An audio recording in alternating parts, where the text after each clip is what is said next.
obviously the big news, Pickens showed up and he was involved in individual drills. They did the ramp up period with him, so he was suited and booted, as they say, as much as you can be. There was no pads on. Um, had his press conference. Everything's all good. He's football first, and he's ready to go. So yeah, the drama free football continues till Oxnard now. How about them apples? Let me ask you just we don't gotta spend a lot of time on George Pickens, right? But Nah. I want to ask one thing. So, it came out, Clarence Hill tweeted it, and I guess he interviewed, I don't know. But George Pickens said that he didn't go to OTAs based on his agent's advice. And he basically said his agent is the boss, does what his agent says to do.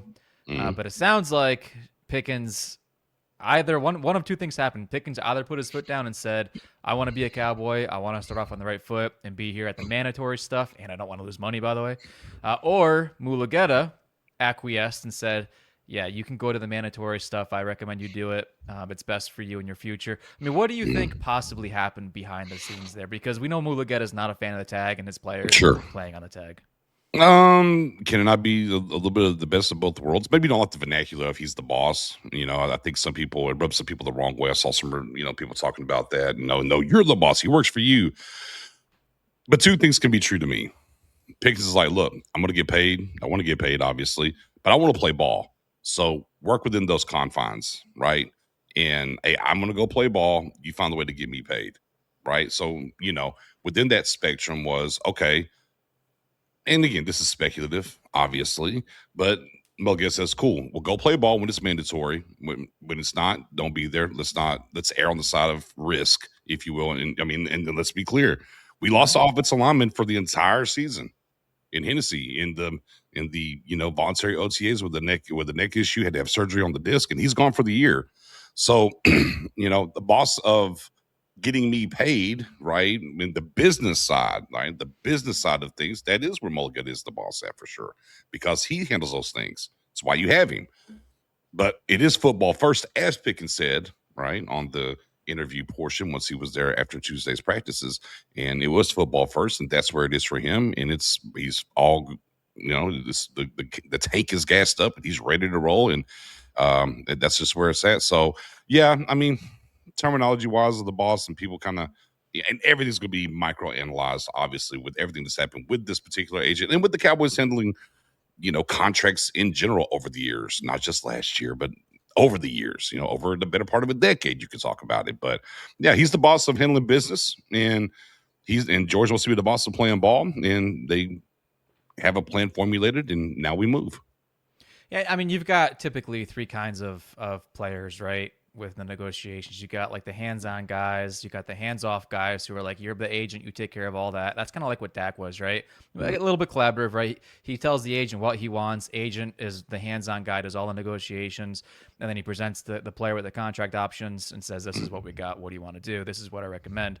And then there's players that are like, "I'm going to control everything," and that's like you get the T. Higginses of the world, right, where they actually fired their agent, Mulugeta, Mm-hmm. and all that. And so it seems like Pickens is somewhere in the middle there, and I respect that. I just think that a lot of times fans get in the mindset of like they compare it to like real estate agents almost, where it's like, no, like you work for me, you're going to do what I say. But these kids, you got to remember they're kids. A lot of these guys, right?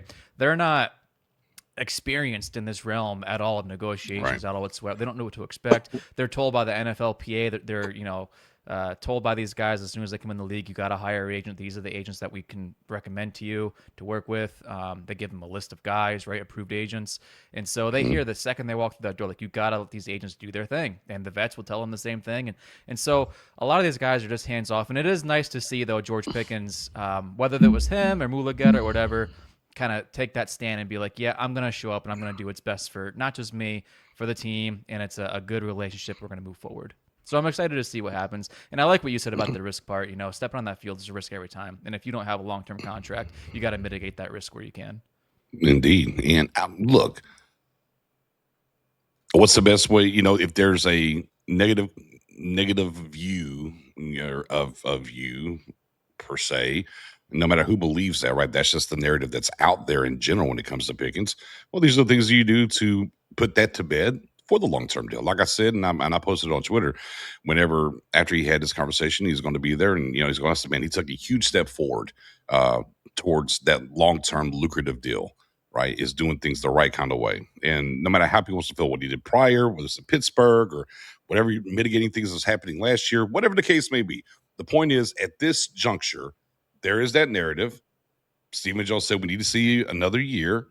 And what he's done so far is check those boxes and taking the step forward in the right direction to getting a long-term contract. So good. It's all good on my front. Yeah, the best thing he could do is show up and have the best season he possibly can, and maybe it results.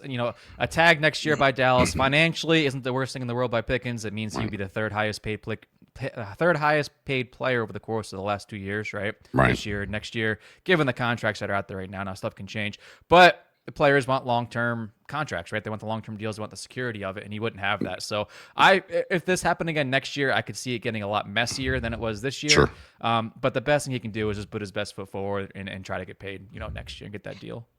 And the great part about it is that's a 2027 problem. We're good to Sure go. Is. How about right after the Cowboys win the Super Bowl in 2026? No, there you go. Run it up. Yeah, there you go. Hey, the speaking into existence, believing the power. Cowboys Nation, stay